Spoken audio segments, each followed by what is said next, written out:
உங்களிடம் ஆன்மீக ஞானம் பற்றி உரையாற்றுகிறேன்.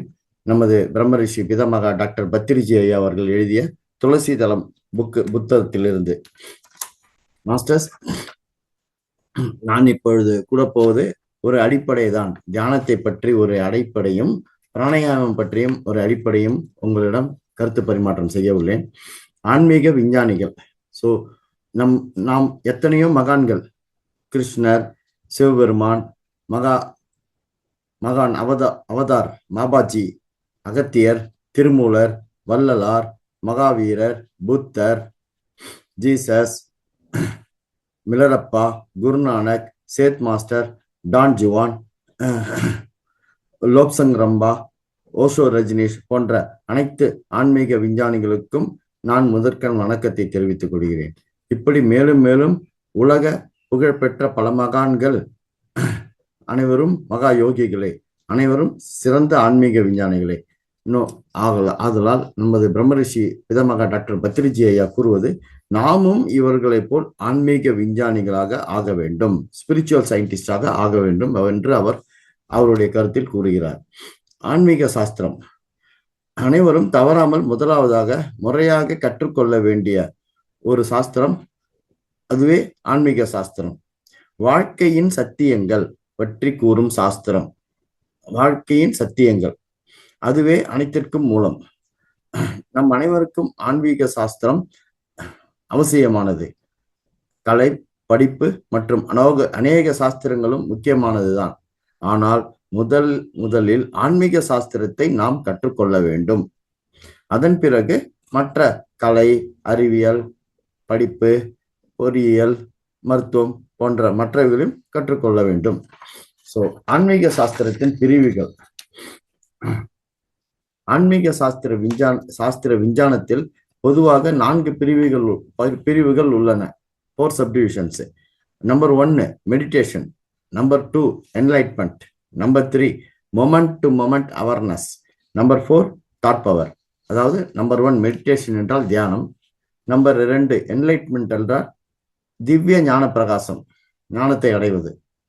என்லைட்மெண்ட் என்றால் அவேர்னஸ். அடுத்தது 3வது மொமெண்ட் டு மொமெண்ட் அவேர்னஸ், அடுத்தது நொடிக்கு நொடி விழிப்புணர்வு. 4வது மனோசக்தி, தாட் பவர் தான் மனோசக்தி.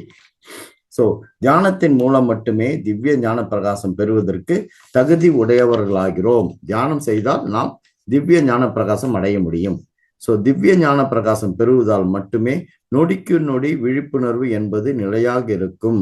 ஸோ தியானம், திவ்ய ஞான பிரகாசம் மற்றும் விழிப்புணர்வினால் மட்டுமே நம் மனோசக்தி, தாட் பவர் திடமாகும், ஸ்ட்ரென்தன் ஆகும். அடுத்தது திடமான மனோசக்தியின் மூலம் எந்த லோகத்திலும் எந்த காலத்திலும் நம்மால் எதையும் பெற முடியும். அதாவது அந்த மனோசக்தி, தாட் பவர் இருந்தா நம்ம எதையும் அச்சீவ் பண்ணலாம். ஸோ மெடிடேஷன், அடுத்த லெவல் என்லைட்மெண்ட், அடுத்த level awareness, moment to moment awareness, கடைசியாக தாட் பவர். ஸோ நம்ம இப்ப தியானம் தி என்றால் சூட்ச்ம சரீரங்கள், அதாவது ஆஸ்ட்ரல் பாடி காம்ப்ளெக்ஸ் என்று பொருள். யானம் என்றால் பயணம், ஆஸ்ட்ரல் பாடி காம்ப்ளெக்ஸ் பயணம் தான் தியானம். ஆகவே தியானம் என்றால் சூட்ச்ம சரீரங்களுடன் செய்யும் பயணம் என்று பொருள். இதையே நாம் ஆஸ்ட்ரல் டிராவல் என்று கூறுவோம். தியானத்தின் மூலம் மட்டுமே நாம் மற்ற உலகங்களில் பயணம் செய்கிறோம். அங்குள்ள ஆசான்களை சந்தித்து அனைத்து உலகங்களின் ஞானத்தையும் பெற்று பேரானந்தத்தை அடைகிறோம். ஸோ நம்ம ஒரு இடத்துல உட்கார்ந்துட்டு தியானத்தை மேற்கொண்டா ஸோ அந்த ஆஸ்ட்ரல் டிராவல் என்பதை நாம் அச்சீவ் செய்ய முடியும். அடுத்ததாக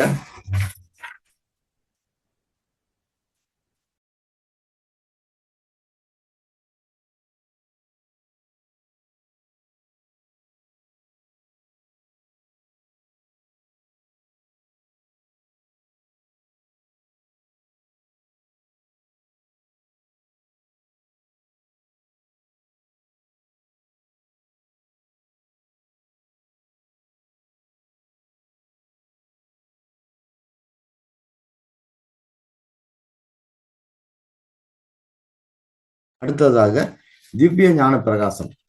திவ்ய ஞான பிரகாசம் என்பது நாம் யார், நாம் எங்கிருந்து வந்துள்ளோம், நாம் எங்கிருந்து வந்துள்ளோம், நாம் எங்கு போய்கொண்டிருக்கிறோம், நம்ம வேர் வி ஆர் கோயிங், நாம் எதற்காக பிறவி எடுத்துள்ளோம், வை வி ஆர் பார்ன், மரணத்திற்கு பிறகு என்ன நடக்கிறது, ஆஃப்டர் டெத் என்ன நடக்கிறது, உண்மையில் எப்படி வாழ்க்கையில் சம்பவங்கள் நடக்கின்றன, ஜனன மரண சக்கரத்தின் அர்த்தம் என்ன, கடவுள் என்றால் என்ன, ஹூ இஸ் காட், இந்த அற்புதமான சிருஷ்டி எப்படி நடந்து கொண்டிருக்கிறது, இந்த அனைத்து கேள்விகளுக்கும் சுய அனுபவத்தின் மூலம்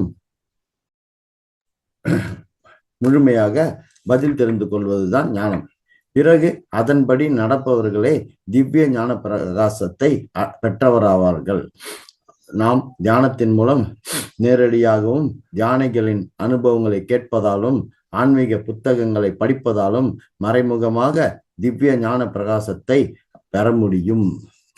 நித்திய விழிப்பு நிலை. ஒவ்வொரு கணமும் விழிப்பு நிலை என்பது தியானத்தின் மூலமும் திவ்ய ஞான பிரகாசத்தின் மூலம் மட்டுமே நமக்கு கிடைக்கும் நிலை. இந்த நிலையில் எப்பொழுதும் விழிப்புடன் இருப்பது சாத்தியமாகும். எப்பொழுதும் நிகழ்காலத்தில் உத்வேகத்துடன் இருப்போம். கடந்த காலம் மற்றும் எதிர்காலத்தின் சாயல்கள் நிகழ்காலத்தின் மீது தேவையான மட்டுமே விழும். அதாவது presence of mind, at the moment present living, இது கிடைக்கும்.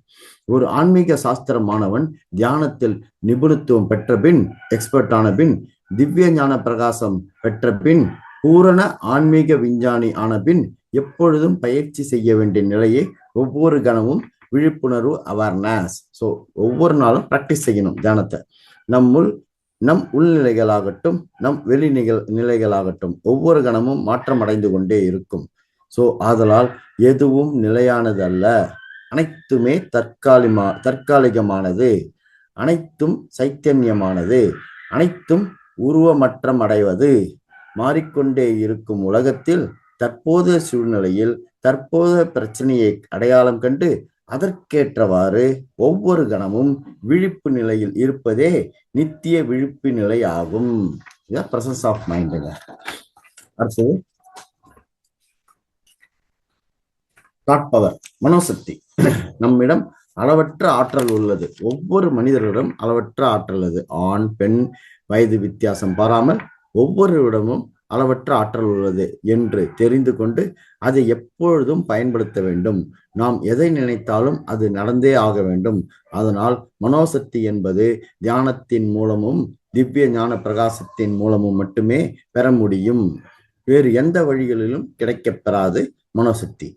ஸோ பரிணாமம் அடைந்த பூரண ஆன்மாக்கள், அதாவது சிருஷ்டி கர்த்தாக்கள், தங்கள் சிறந்த மனோசக்தியினால் புதிய ஆன்மாக்களையும் மற்ற உலகங்களையும் உருவாக்கி கொண்டிருப்பார்கள்.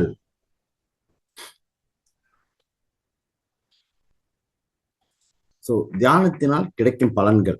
தியானத்தினால் கிடைக்கும் முக்கியமான 6 பலன்கள், லாபங்கள், பெனிஃபிட்ஸ் ஆஃப் தியானம். நம்பர் 1 உடல் ஆரோக்கியம். நம்பர் 2 மன அமைதி.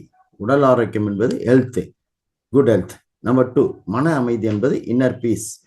நம்பர் 3 புத்தி கூர்மை, ஷார்ப்னஸ். நம்பர் 4 நிதி வசதி அதிகரிக்கும், ஃபைனான்சியல் ஸ்டேட்டஸ் நல்லா அதிகரிக்கும், இம்ப்ரூவ் ஆகும். நம்பர் 5 நல்ல நண்பர்கள், குட் ஃப்ரெண்ட்ஸ் கிடைப்பாங்க. நம்பர் 6 ஆன்மீக விஞ்ஞானம். ஸோ இந்த ஸ்பிரிச்சுவாலிட்டி சயின்ஸ் நம்ம நல்லா தெரிஞ்சுக்குவோம் தியானத்தினால். ஸோ தியான யோகம் தெரியாதவர்களுக்கு ஆன்மீக சத்தியங்கள் புரிபடாது. ஸோ இது எல்லாமே நம்ம பிரம்ம ரிஷி பிதமாக டாக்டர் பத்ரிஜி ஐயா சொல்லி வச்சு சென்றிருக்காங்க. ஆகவே தியானம் யோகம் செய்யாதவர்களுக்கு ஆன்மீக சத்தியங்கள் புரியாது. ஆகவே அவர்கள் பலவித குழப்பங்களுடன் இருப்பார்கள். அதன் பலனாக அவர்களுக்கு எந்த நன்மையும் கிடைக்காது. அந்த தியான யோகம் இல்லாட்டா பெனிஃபிட்ஸ் இருக்காது. ஸோ தியானம் இல்லாதவர்களுக்கு ஆரோக்கியமின்மை, மன அமைதியின்மை, ஆன்மீகம் அறியாமை என்பது ஏற்படும். ஸோ ஹெல்த் இஷ்யூஸ் வரும், இன்னர் பீஸ் இருக்காது, ஆன்மீகம் ஸ்பிரிச்சுவாலிட்டி பற்றி தெரிஞ்சுக்க மாட்டாங்க. தியானம் இல்லாதவர்களுக்கு சமுதாயத்தில் நல்ல நண்பர்களும் கிடைக்க மாட்டார்கள், குட் ஃப்ரெண்ட்ஸ் அமையாதுங்க. அடுத்தது தியானம் இல்லாதவர்களுக்கு ஆன்மீக அறியாமை, அதாவது ஹூ ஐ ஆம், நான் யார், எதற்காக வாழ்கிறோம் போன்றவை நிச்சயம் அவர்களுக்கு தெரியாது தியானம் இல்லை என்றால். இதெல்லாம் தியானம் மேற்கொண்டால் நம்ம அச்சீவ் பண்ணலாங்க. ஸோ சில ஆன்மீக சத்தியங்கள். சிருஷ்டியில் கோடிக்கணக்கான உலகங்கள் உள்ளன. நமக்கு பல உடல்கள் உள்ளன. ஆகாயத்திலிருந்து பெய்யும் மழையைப் போல மூல சைத்தன்யத்திலிருந்து ஆன்மாக்களின் சிருஷ்டி நடைபெற்று கொண்டே இருக்கும். பூரண ஆன்மாக்கள் என்றால் பரிபக்குவ ஆன்மாக்கள். அதாவது அந்த ஆன்மாக்ஸ் வந்து பரிபக்குவம்னா ஒரு மாதிரி லெவல்ல நல்ல ஒரு என்ன சொல்ற, அவங்க வந்து சீசன்டு ஆன்மாஸ். இவர்கள் தமக்குள்ளிருந்து புதிய ஆன்மாக்களை உருவாக்குவது என்பது நடைபெற்று கொண்டே இருக்கும். அவர்கள் வந்து they will create new ஆன்மாஸ் within themselves. So மூல சைத்தன்ய ஆன்மாக்களாகட்டும், பூர்ணமாத்மாவிலிருந்து உருவான அம்ச ஆன்மாக்களாகட்டும், எல்லா விதமான புதிய அனுபவங்களையும் பிறப்பு இறப்பு சக்கரத்திலோ அல்லது அதற்கு வெளியிலோ கட்டாயமாக கற்றுக்கொள்ள வேண்டும். எந்த ஆன்மாவானாலும் பிறப்பு இறப்பை பத்தி தெரிஞ்சுக்கணும். சிசு ஆன்மாக்கள் அனைத்தும் கட்டாயமாக படிப்படியாக பரிணாம வளர்ச்சியில் பரிபக்குவம் அடைய பெறுவார்கள். அதாவது பேபி ஆன்மாஸ் அவங்களும் வந்து கொஞ்சம் கொஞ்சமா டெவலப் ஆவாங்க. எல்லா ஆன்மாக்களுக்கும் முழுமையான சுதந்திரம் உண்டு. எல்லா ஆன்மாஸுக்கும் ஃப்ரீடம் இருக்கும். ஸோ அவர்களின் சுதந்திரமான விருப்பத்தினால் பலவித செயல்களை செய்து அவற்றின் பலன்களை அனுபவித்து பல்வேறு பாடங்களை கற்றுக்கொள்வது என்பது நடைபெற்று கொண்டே இருக்கும். இதெல்லாம் ரொட்டீனும் நடைபெறும். சைத்தன்யம் என்பது மூலம், அதாவது சைத்தன்யம் என்பது கான்சியஸ்னஸ். அதுல வந்து 2 பிரிவு. பிராணசக்தி எலக்ட்ரோ மேக்னெட்டிக் எனர்ஜி யூனிட்ஸ், அதுல இருந்து வர்றது மேட்டர்ஸ் பொருள் திங்ஸ், அதுல இருந்து வர்றது எம்பாடிட் என்டிட்டிஸ் என்பது உயிருள்ள உடல்கள். பிராணசக்தியிலிருந்து பொருள் வருது, பொருளிலிருந்து உயிர் உள்ள உடல்கள் வருது. இன்னொன்று வந்து கான்சியஸ்னஸ்ல இன்னொரு பிரிவு வந்து சைத்தன்ய அலகுகள், கான்சியஸ்னஸ் யூனிட்ஸ். அதுல வந்து ஆன்மா என்டிட்டி வரும், அதுல இருந்தும் உடல் ஏற்படும். ஸோ சிருஷ்டியின் மூலத்திற்கு ஆதாரம் மூல சைத்தன்யம். நாம் இந்த மூல சைத்தன்யத்தின் அலகுகள் ஆவோம். சில சைத்தன்ய அலகுகள் பிராணசக்தியின் அலகுகளாக மாற்றப்படுகின்றன. இந்த பிராணசக்தி அலகுகளின் சமூகம்தான் மூல பிரகிருதி என்று கருதப்படும். இந்த மூல பிரகிருதி தான் படிப்படியாக ஸ்தூல பிரகிருதியாக, அதாவது பஞ்சபூதமாக மாறுகிறது. மூல பிரகிருதி பஞ்சபூதமாக மாறுகிறது. பஞ்சபூத பரிணாமத்தில் உள்ள உடல்கள் உருவாகும் பொழுது மூல சைத்தன்ய அலகுகள் தேகியாக உள்ளே பிரவேசிக்கிறது. அடுத்தது மெடிடேஷன். மெடிடேஷன் என்ற வார்த்தையில் நிறைய உள்ளார்ந்த பொருள்கள் உள்ளன. மெடிடேஷனா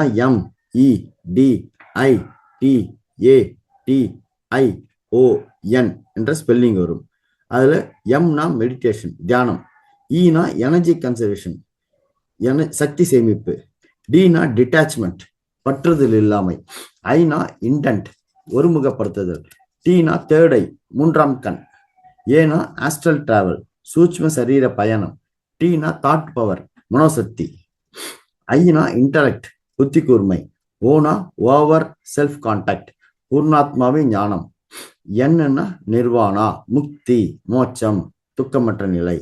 ஸோ நாம் தியானம் என்றால் செய்ய வேண்டியதை செய்தால் கிடைக்க வேண்டியது நிச்சயமாக கிடைக்கும், பெற வேண்டியதை இயற்கையாக பெற முடியும் என்று டாக்டர் யுகேந்தர் என்ற ஒரு ஞானி, ஆன்மீக ஞானி கூறியுள்ளார். அது இன்னொரு விதம் meditation. Mind, M is equal to mind, ஈனா இட்டர்னலி, டீனா டைரக்டட், ஐனா இன், டீனா டியூனிங், ஏனா அண்ட், டீனா டேமிங், ஐனா இன்னு, ஓனா ஒன்லி, என்ன நிர்வாணம். புத்தியை நிரந்தரமாக மோட்சத்தின் பக்கம் திருப்பி அதே பாதையில் வாழ்க்கையை நடத்துவதுதான் தியானத்தின் உண்மையான பொருளாகும். புத்தியை மோட்சத்தின் பக்கம் திருப்பி கான்சன்ட்ரேஷன், அதே பாதையில் வாழ்க்கையை நடத்துவதுதான் தியானத்தின் உண்மையான பொருளாகும். அடுத்ததாக யத் பாவம் தத் பவதி, அதாவது நம் சிந்தனைகளின் முறைதான் நம் வாழ்வின் வாஸ்தவங்களாக மாறுகிறது. ஆகவே நமக்கு நம் அழிவை தரக்கூடிய சிந்தனையால் அழிவை தரும் பலன்கள் ஏற்படும். டிசாஸ்டர்ஸ் திங்கிங்னால டிசாஸ்டர்ஸ் ரிசல்ட் வரும். எதிர்மறை சிந்தனையினால் நெகட்டிவ் திங்கிங் என்றால் விபரீத பலன்கள் நெகட்டிவ் ரிசல்ட் வரும். நேர்மறை சிந்தனையினால் பாசிட்டிவ் திங்கிங்னால நற்பலன்கள் கிடைக்கும், பாசிட்டிவ் ரிசல்ட் கிடைக்கும். அற்புதமான சிந்தனையினால் மிராக்குலஸ் திங்கிங் அற்புத பலன்கள் கிடைக்கும். ஸோ ஒவ்வொரு மிராக்குலர் ரிசல்ட் ஒவ்வொரு லெவல்ல மாறும். Disasters negative, positive miracle.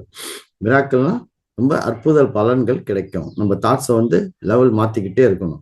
So தீவிரமாக விரும்புவது, திரிகரண சக்தி சுத்தியுடன் நம்புவது, நுட்பமாக சிந்தித்தது, உற்சாகமாக முயற்சி செய்தது, எதுவானாலும் நிச்சயம் நடந்தே தீரும் அந்த மிராக்குலஸ் ரிசல்ட்னாலங்க. அடுத்ததாக பகவத்கீதையில் கிருஷ்ண பரமாத்மா இவ்வாறு கூறுகிறார். அதாவது தன்னைத்தானே மேம்படுத்திக் கொள்ள வேண்டும். நாமே நம் வீழ்ச்சியின் காரணமாக ஆகக்கூடாது. நமக்கு நாமே நண்பன், நாமே நமக்கு பகைவன், நாமே நமக்கு நண்பன், நாமே நமக்கு பகைவன். We are friends to ourselves. We are enemy to ourselves also. So அவ்வளவுதானே தவிர மற்றவர்களால் நமக்கு எவ்வித உதவியும் செய்ய இயலாது. நம் தீவிர முன்னேற்றத்திற்கும், நம் முன்னேற்றம் குறைவாக இருப்பதற்கும், நம் வீழ்ச்சிக்கும் எப்பொழுதும் நாமே காரணமாவோம். இதுதான் ஒரே ஒரு சத்தியம். எல்லாத்துக்கும் நம்ம தான் reason. What we think we are. So வாழ்க்கையின் பரமார்த்தம். இந்த வாழ்க்கை இருப்பது அனைத்து பொருட்களையும், அனைத்து உலக விஷயங்களையும் அனுபவிப்பதற்காக. லைஃப் எடுத்துக்கிறது நம்ம எல்லா வேர்ல்டு ப்ளஷர்ஸ் அச்சீவ் பண்றதுக்காக, என்ஜாய் பண்றதுக்காக. ஸோ எல்லா கலைகளையும், எல்லா வித்தைகளையும் கற்றுக்கொள்வதற்காக. To learn all arts. ஆன்மீக சாஸ்திரம் பற்றி முழுமையாக தெளிவாக தெரிந்து கொள்வதற்காக.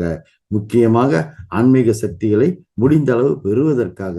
ஆன்மீக சக்தியை நம்ம வந்து பெறணும், எனர்ஜியை பெறணும். எனவே வாழ்க்கையின் பரமார்த்தங்கள் 4. புத்தி, ரக்தி, முக்தி, சக்தி. புத்தினா உலக விஷயங்களை அனுபவித்தல் மூலயமாக, அதான் இன்டெலிஜென்ஸ்.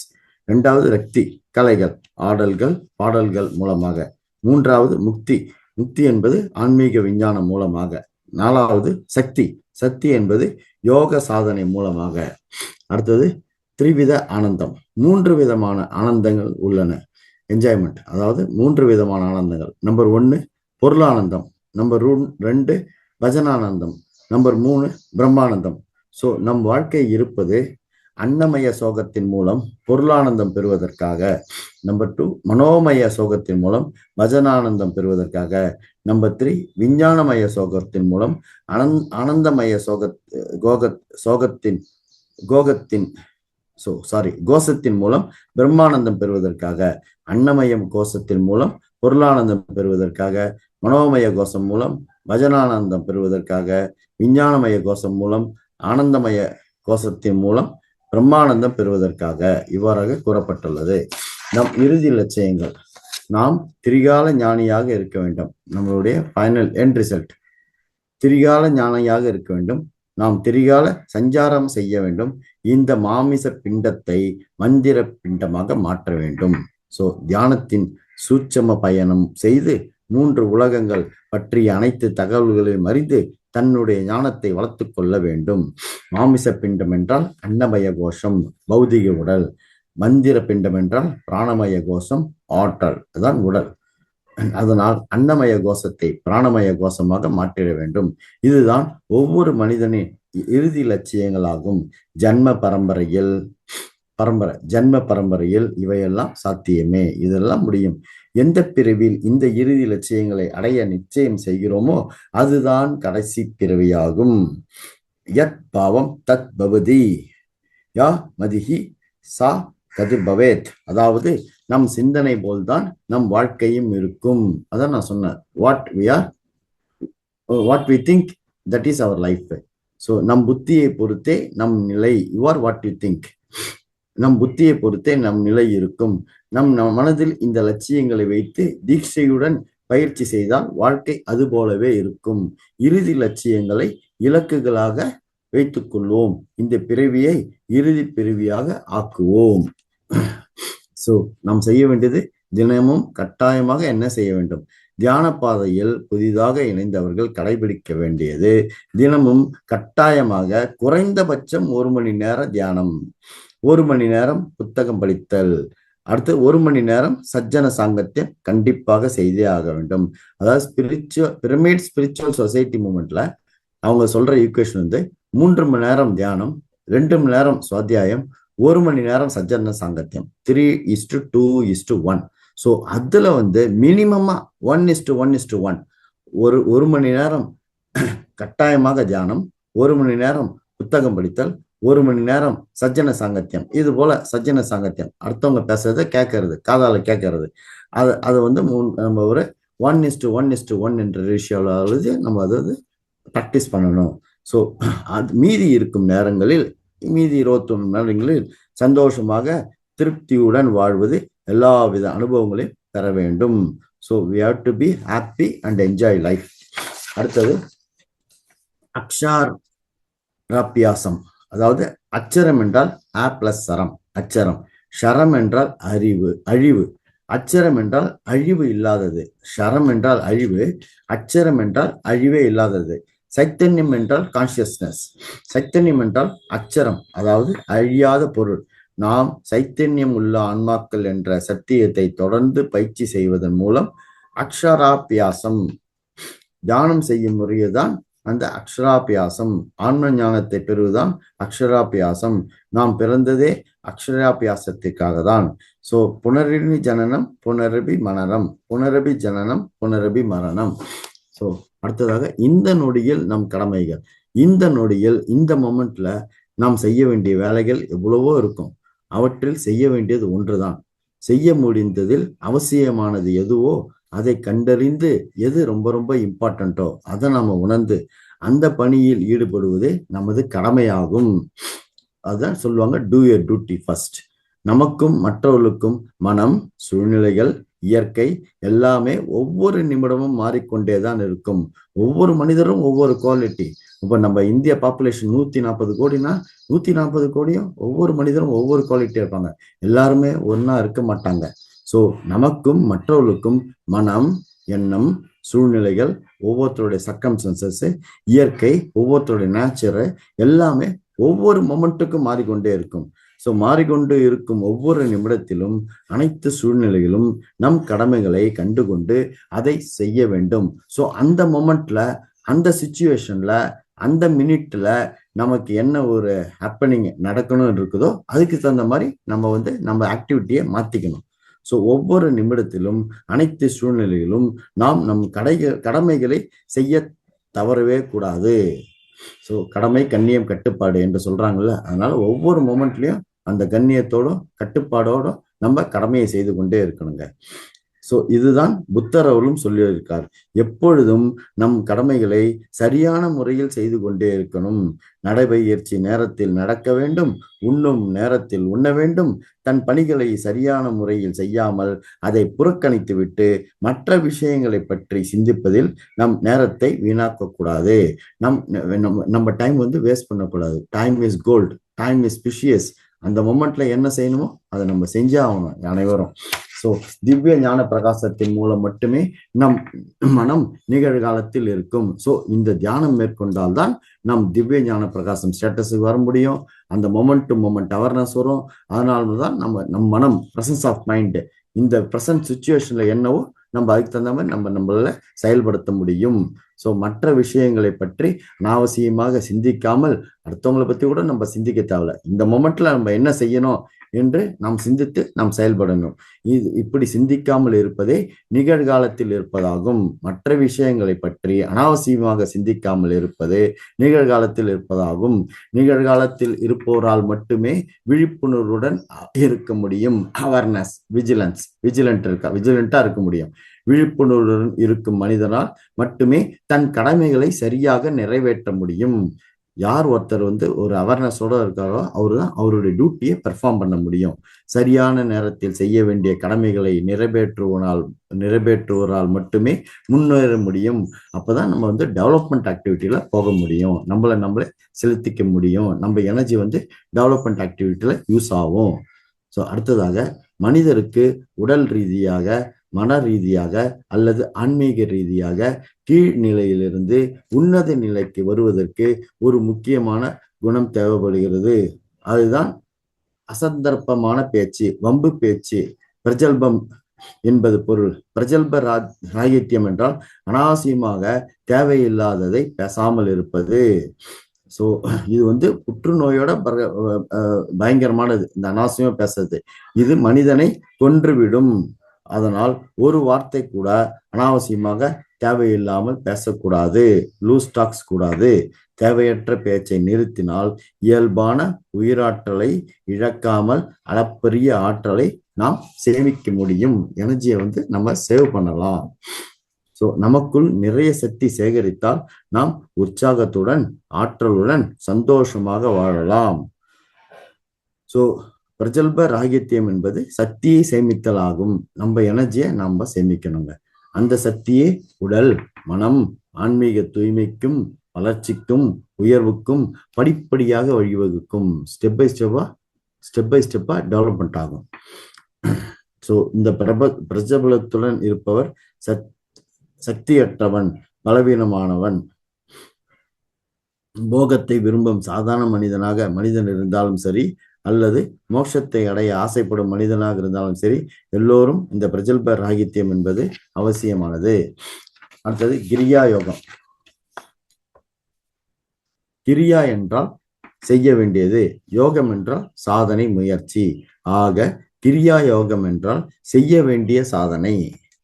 இது பதஞ்சலி மகரிஷியின் யோக சூத்திரங்களில் ஒன்றாகும். அதாவது தவம், சுவாத்தியாயம் மற்றும் ஈஸ்வர பிரணிதானம் எல்லாமே ஈசனின் செயல்.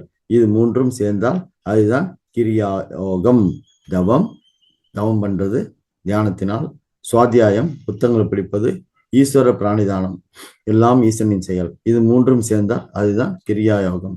தவம் என்றால் நம் உடல் தேவைகளை படிப்படியாக குறைத்துக் கொள்வது. சுவாத்தியாயம் என்றால் ஆன்ம சுய வளர்ச்சி பெறுவதற்காக நல்ல உபயோகமுள்ள ஆன்மீக புத்தகங்களை படித்தல். ஈஸ்வர பிரணிதானம் அனைத்துமே தெய்வத்தின் செயல் என்ற விழிப்புணர்வு எப்பொழுதும் இருக்க வேண்டும். அதாவது எல்லாமே நம்ம ஒரு காட்ஸ் ஃபியர்ல வேலை செய்யணும். அதுதான் ஈஸ்வர பிரணிதானம். கடவுள் பக்தி, கடவுளுடைய பயத்துல நம்ம செயல்படணும். அதுதான் ஈஸ்வர பிரணிதானம். அடுத்ததாக சுவாத்தியாயம். தியானம் எவ்வளவு முக்கியமானதோ அதே போல் சுவாத்தியாயம், அதாவது புத்தகம் படித்தல் மிகவும் முக்கியமானது. தியானத்தில் கிடைத்த அனுபவங்களை சேகரித்து அதனை புத்தகமாக வெளியிட வேண்டும். ஸோ நம்ம எடுக்கிற நோட்ஸை நம்ம ஒரு புக்கா கூட வெளியிடலாம். நமக்கு கிடைத்த அனுபவங்களை ஒவ்வொரு நாளும் டைரி எழுதிட்டு அது ஒரு புக்கா வெளியிடலாம். ஸோ அதுதான் மிகச்சிறந்த புத்தகம் என கருதப்படும். எழுதுவாங்க, ஒவ்வொருத்தரும் அவங்களுடைய எப்படி எக்ஸ்பீரியன்ஸ் ஆனாங்க என்பதை எழுதுவாங்க. இந்த ஆன்மீக புத்தகங்களை கண்டிப்பாக அடுத்தவர்கள் படிப்பதற்கு நாம் வாய்ப்பு கொடுக்க வேண்டும். சுவாத்தியாயம் என்பது மனிதனின் 4வது உடலை, அதாவது விஞ்ஞானமய கோஷத்தை சுத்தம் செய்து அதன் வளர்ச்சியை அதிகரிக்கிறது.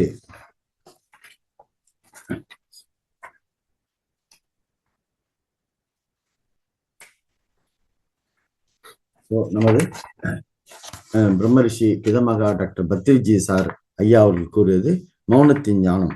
உதடுகளில் மௌனம், மனதில் சூன்யம், அதுவே அதன் பெயரே தியானமாகும். உதடுகளில் மௌனம், மனதில் சூன்யம், அதன் பெயரே தியானமாகும். நாவை அடக்கி அவசியமான நேரத்தில் வார்த்தைகளை கவனமாக கையாண்டு மௌன விரதம் கடைபிடிப்பது என்பது ஒரு சிறந்த அறிவியலாகும். நம் பேச்சு மௌனத்தை விட சிறப்பாக இருக்கும் என்றால் மட்டுமே பேச வேண்டும். நம்ம பேசுற வார்த்தை மௌனத்தை விட சிறப்பாக இருக்கணும், பேசணும். இல்லையே சைலண்டா இருக்கிறது பெட்டர். மௌனத்தில் எண்ணங்கள் இருக்காது, விழிப்புணர்வு இருக்கும், அவேர்னஸ் இருக்கும், தாட்ஸ் இருக்காது சைலண்ட்ல. இது நிகழ்கால நிலையாகும். வாயை மூடினால் மௌனம், கண்களை மூடினால் தியானம். வாயை மூடினால் மௌனம், கண்களை மூடினால் தியானம். மௌனம் கடைபிடிக்கின்ற போது அதன் மதிப்பு மற்றும் ஆற்றல் குறித்து நமக்கும் நம் அருகாமையில் உள்ளவருக்கும் புரிவதோடு வார்த்தைகளை மிக்க கவனத்துடன் கையாளும் திறனும் வல்லமையும் தெளிவாக புரியும். ஸோ வீண் பேச்சை தவிர்த்து அகத்திற்குள் ஒலிக்கும் ஆன்மாவின் குரலை நாம் கவனிக்க ஆரம்பிப்போம். நம்ம எப்ப சைலண்டா இருக்கும் பொழுது. மௌனம் மகத்தான ஆற்றல் வாய்ந்தது. ஆதலால் வாரத்திற்கு ஒரு நாள் கட்டாயம் மௌனம் கடைபிடிக்க வேண்டும். நாம் அனைவரும் மௌனமாக இருத்தல் வேண்டும். வாரத்திற்கு ஒரு முறை சைலண்ட் மெடிடேஷன். அடுத்தது நமது மகாத்மா காந்தியடிகள் கூட வாரத்தில் ஒரு நாள் மௌனம் கடைபிடித்தாராம். அதன் காரணமாகவே அவர் மகாத்மாவானார். ஸோ மௌனம் கடைபிடிக்கும் சமயம் முழுவதும் நம் மனம் வேலை செய்யாது. ஆன்மீகம் என்பது எப்பணியும் செய்யாமல் இருப்பதாகும். எனவே மௌனத்தை நாம் பிராக்டிஸ் செய்ய வேண்டும். ஆதலால்